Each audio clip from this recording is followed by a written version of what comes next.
Professor Dinkar Sadunki, our chief guest, Professor Marilyn Parsons, the host faculty, and Professor Goswami, the dean of the school.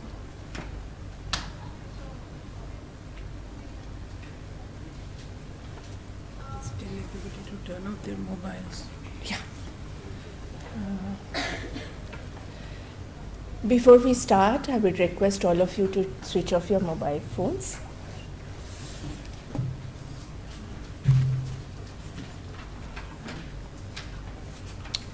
So, the Gian course is an initiative of the MHRD, and JNU has been hosting these courses. In fact, the School of Life Sciences is a third Gian program or the course that we are organizing. And this is an interesting initiative because it allows us to call upon experts from across the world to come and deliver intensive course of about 2 weeks.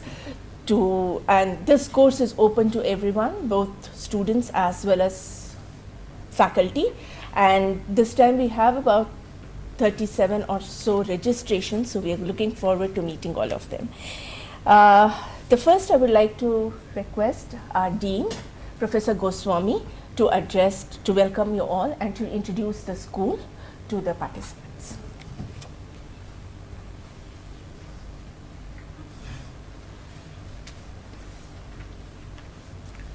Very good morning, everyone. On behalf of School of Life Sciences, I welcome you all to this 4th Gyan program. The school, as you know, that is a School of Life Sciences, is really very integrative in nature, and all along we have a very strong parasitology and infectious disease group, and Professor Madhubala is one leading faculty in this group, and she also has organized another Gyan program in August 2016. This GAN initiative is the global networking for very eminent people from Western world to come here and interact with the students, and it is funded by the Government of India, and in my recollection is one of the most successful project that Government of India has initiated. It is working very well, not only for life sciences but also other schools in universities really making use of it very effectively. So I believe that that this 4th one from the School of Life Sciences will be excellent and for its outcome and the objectives. And with this brief introduction, also I did not mention that we have quite a good number of researchers and teachers in this university from other schools also are here, and they have actually excellent group of researching on more than 10 faculty members are researching on this parasite biology and infectious diseases. So this will be reciprocal beneficial to all of us, and with this introduction I welcome you all once again. Thank you.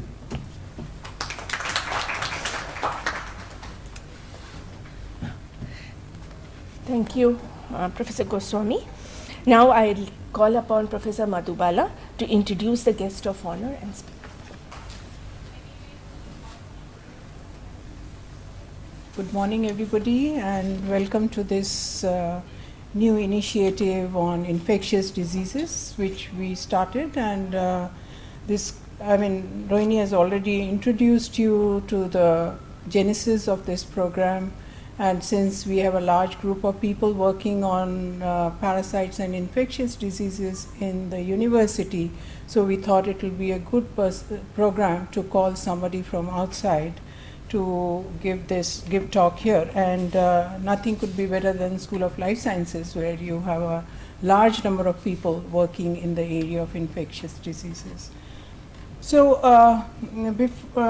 I would like to first introduce our chief guest here, Dr. Dinkar Solanki. Before that, I would like to mention the rector too, Dr. Garkoti, who's a professor in School of Environmental Sciences, could not make it due to some emergency meeting he has. So, and also Professor Satyabrata is out of town. He had to go last minute, so he's not here.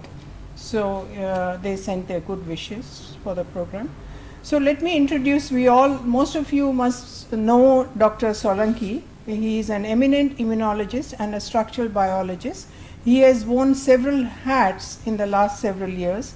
Presently, he is Director of International Center for Genetic Engineering and Biotechnology, ICGB. Prior to joining ICGB, Dr. Solanki was Executive Director at the Regional Center of Biotechnology, RCB.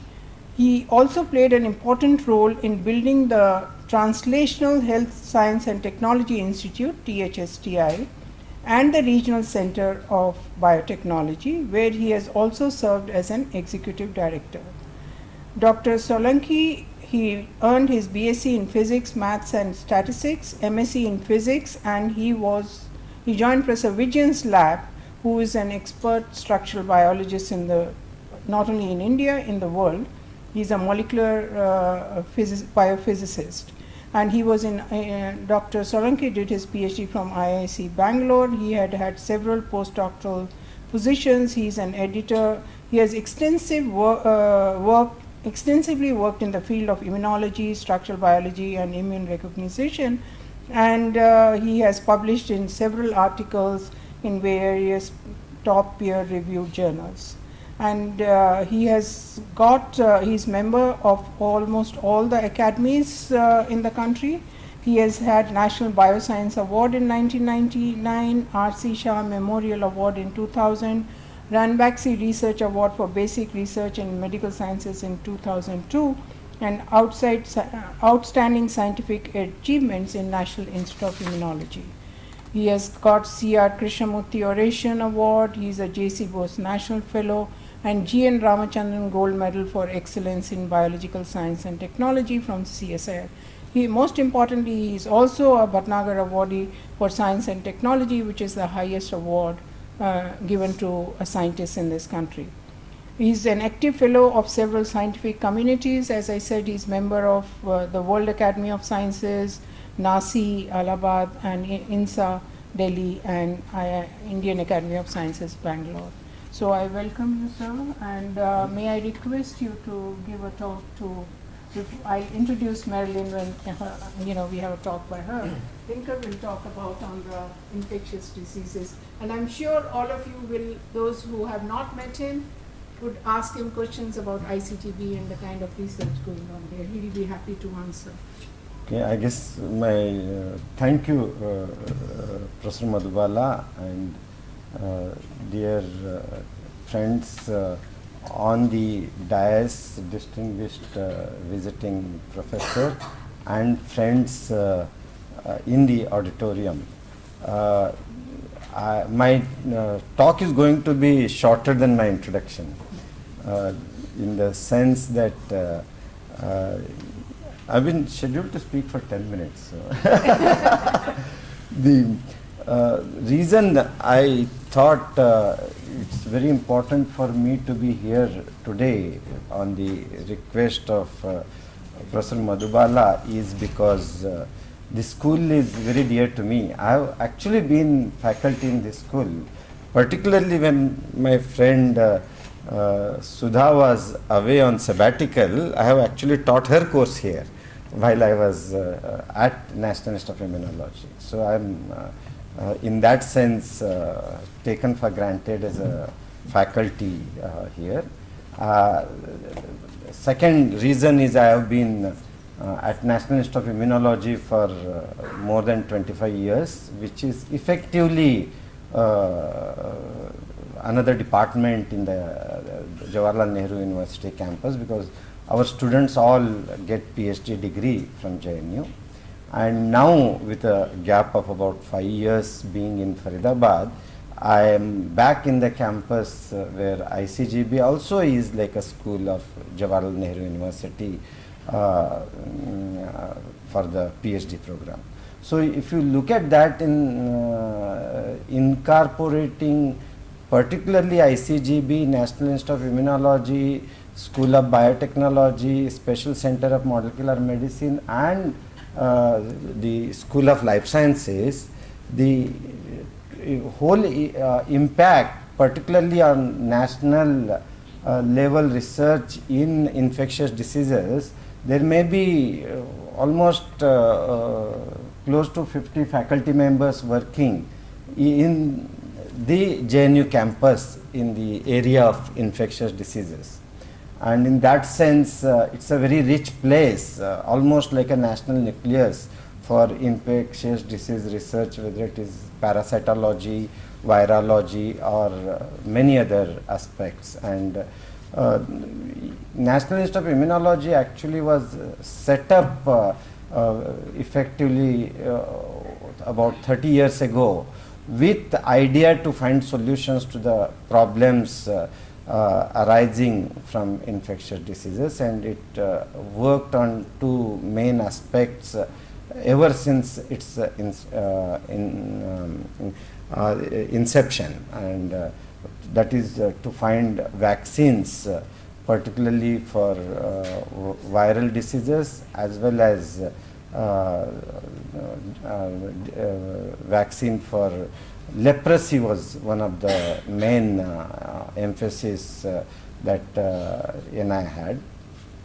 It also worked on other aspects of immunology. In fact, one of the central theme of NI at that time was use the immunological approaches to intervene in birth control. But that is probably a consequence of exploiting the immune system for purposes other than controlling infection. ICGB also came about in a similar way, and ICGB right from its inception has been working on two strategies. One is address problems of the agricultural sector, both in terms of host pathogen interaction as well as in terms of finding solutions to the health problems. And it is in that area we have made major achievements, particularly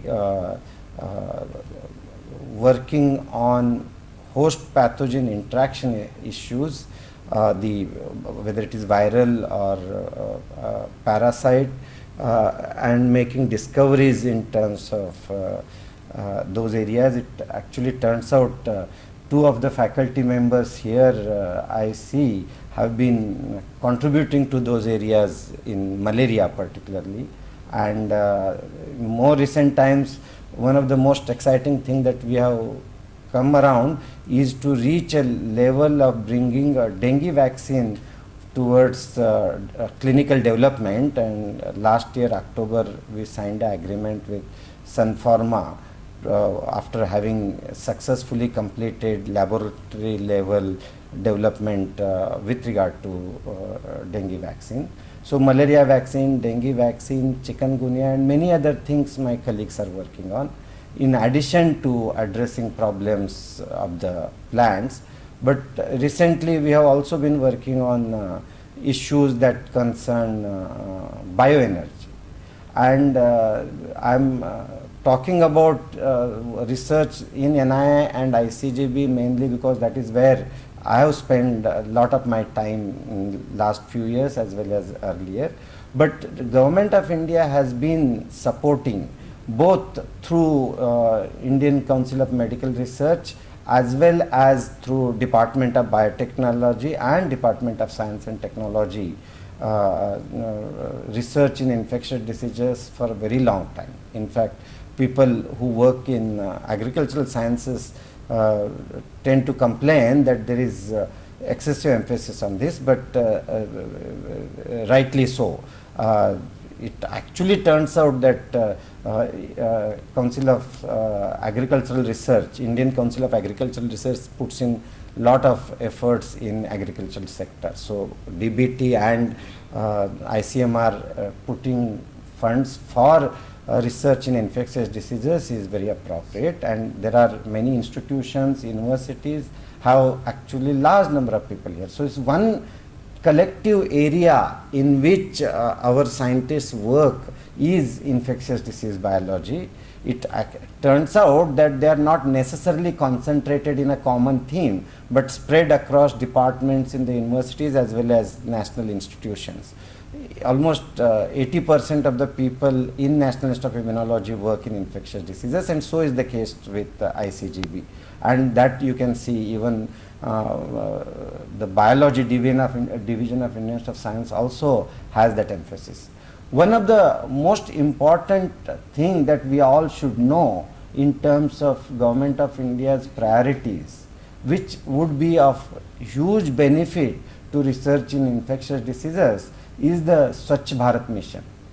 And there are variety of ways that one can address it, including the issues of public health, but it also can be brought around to utilize for addressing problems, both fundamental problems as well as finding solutions in infectious disease biology, using funds that are earmarked for Swachh Bharat mission, and that actually is major gain. And one of the ways that one can actually do this is join hands together, and because it would be mission oriented kind of support. So one message that I really need to give, and that I think is one of the main reason that I was very happy to accept invitation to be here to briefly address this gathering, is to convey that the funding agencies in Government of India would be more than happy to consider projects under Swachh Bharat mission. But I think provided we actually join hands and go together, and considering that we are so many schools, centers and institutions within this 1000 odd acres, so closely related, with probably more than 50 leading investigators, we can actually join together and make programs which can actually contribute to the Swachh Bharat mission by actually doing extraordinary science in infectious disease biology and public health research. And I think with that, I thank you for me to be inviting me to be here, and I wish the workshop turns out to be extraordinarily a benefit to the participants who have come from abroad, and thank you.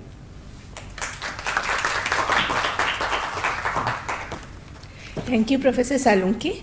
I now request Ruby and Smriti to welcome the guests with the bouquets.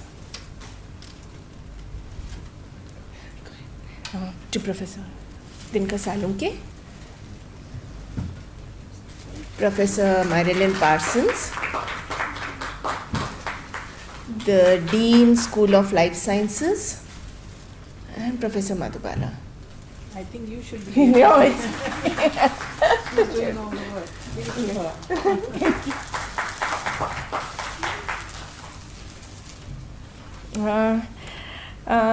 Now I request Professor Madhubala to introduce the invited faculty for the GAN program.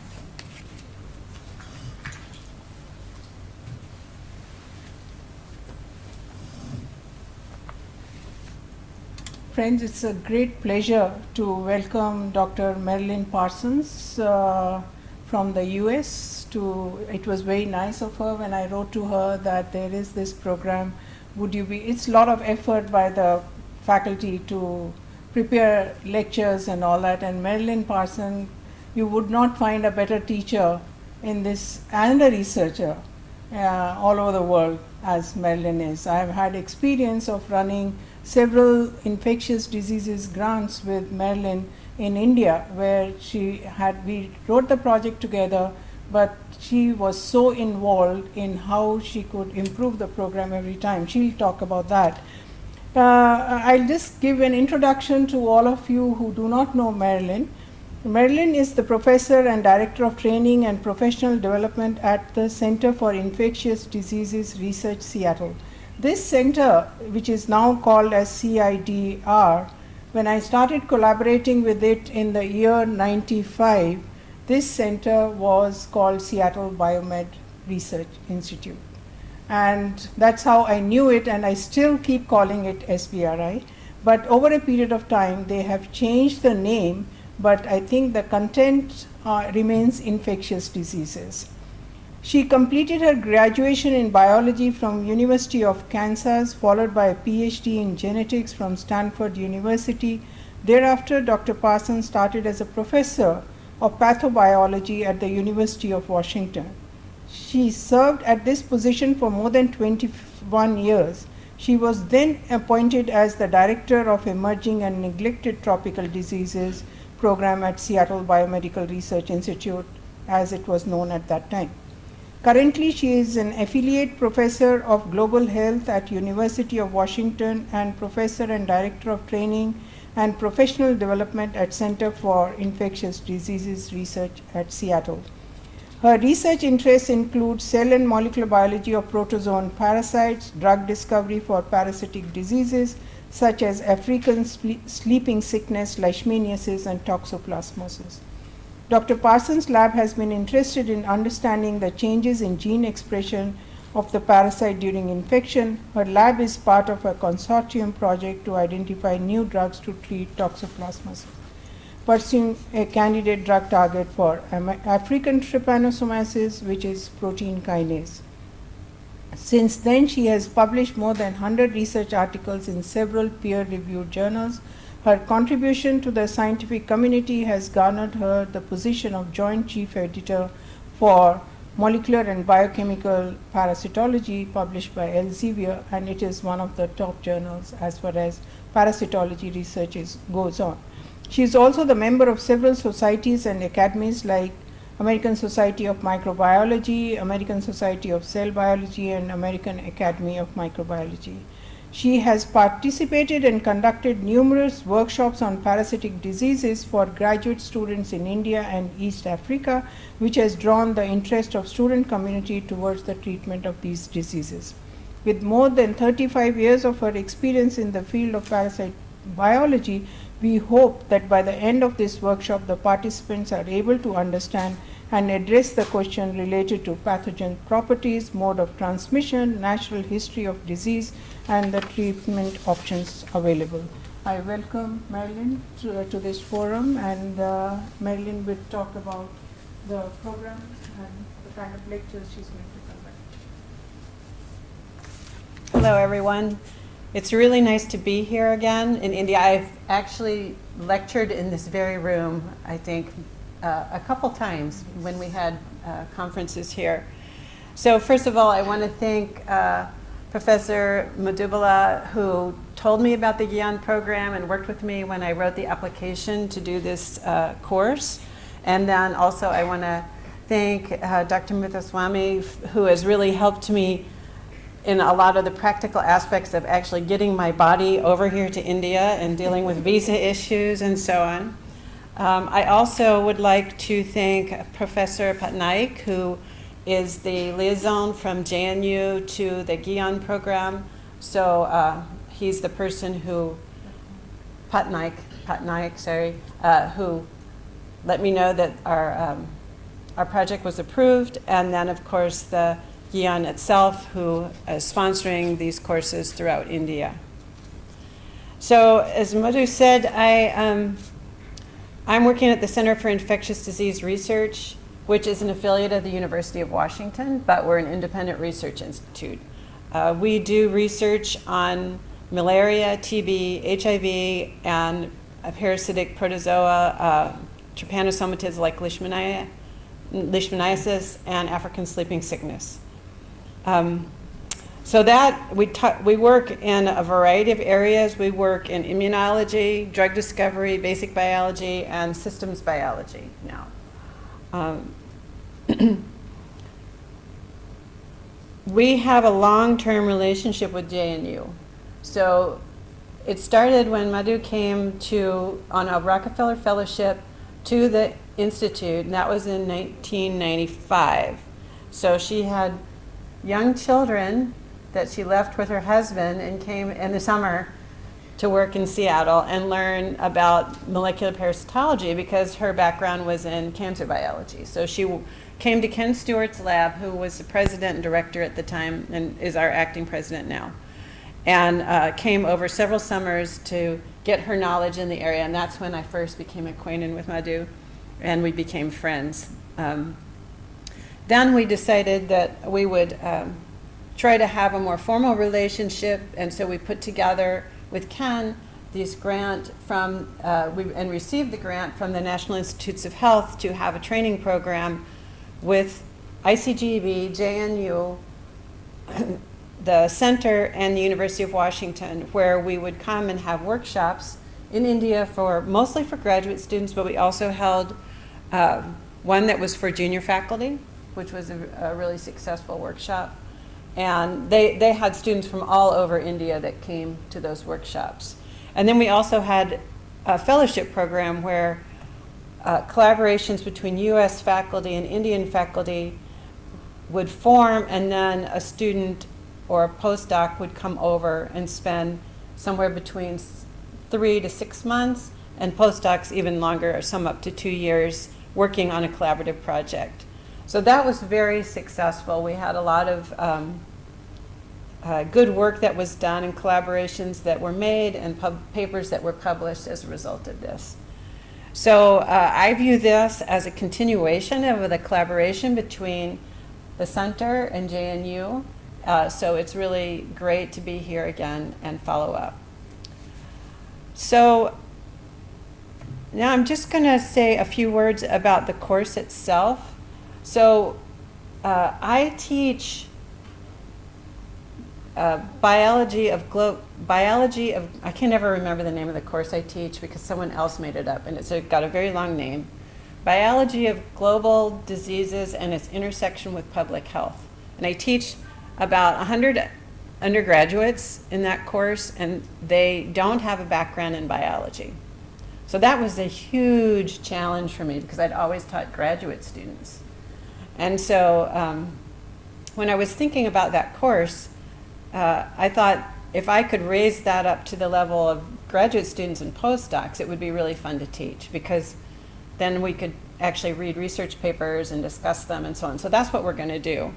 I also have taught something similar to this course to graduate students. Our first year and second year graduate students take a course on global health and biology, which also has the intersection with public health. So we talk about disease, and we talk about the realities of not only do we need to solve these diseases at the level of coming up with new drugs and vaccines, but we also have to consider what are the actual issues on the ground, such as economic issues, political issues, cultural issues, that are all going to impact how we can implement these changes and make people more healthy. So I like bringing those together. And then the other thing that I like to do is have an active learning environment. And so we're going to be doing that in this course, and the students will hear more about that later. It's a little more work for the students, and it's a little more work for me to have active learning. But I think it's really worthwhile because I think it really increases people's interests and better outcomes. So my goal is to allow the students to learn about some examples of infectious diseases and how we can understand both the biological complexity and the real complexity of relieving the burden of infectious disease. During the course, we're going to tackle only a few of the important infectious diseases because we don't have time to cover them all. We're going to start out by talking about the global burden of disease. So the Gates Foundation and the International Health Metric Association, which is also part of the University of Washington, have been doing a lot of work to actually understand what is the burden of disease in reality over the entire globe, both within countries and across countries. So we'll talk about that study, what we can learn from it. And we're also going to talk about smallpox, because anybody who's in infectious disease loves the story of smallpox because it really gives us hope and we can learn a lot from it. We'll be talking about influenza, basic biology, and we'll have a discussion about how we can prepare for a pandemic. Malaria, emerging diseases, Zika, Ebola. This is something we'll be covering, and the students will be taking a very active role in that, especially the Zika and Ebola part. HIV, TB, diarrheal disease, and its intersection with malnutrition, and finally we'll have leishmaniasis. So those are the diseases we're covering. And then at the end of the course, we're going to have debates where students will choose a topic of biological and public health interest, pose a question, and have a debate pro and con. So I will go over that more with the students, but that is a way that the students can find something that's really interesting to them that is not what they're already working on, and learn in depth about various aspects, social and political, economic, biological, etc. So that's the basic overview of the course. We'll be going from tomorrow and we'll end next Thursday. So not March 3rd, but March 2nd we'll be ending. So I really am excited to have all of the students here. I welcome any faculty who would like to come and sit in or have discussions with me about active learning and how you think it can be used, or observations you have, or if you just want to sit in and participate in the course. But we have to remember that the course is mostly for students and not for faculty, so we can't become overbearing as faculty. So I'm very happy to be here, and I'm really looking forward to meeting all of the students. It'll take me a while to get to know you, but I will try to do that by the end of the course, and looking forward to it. Thank you.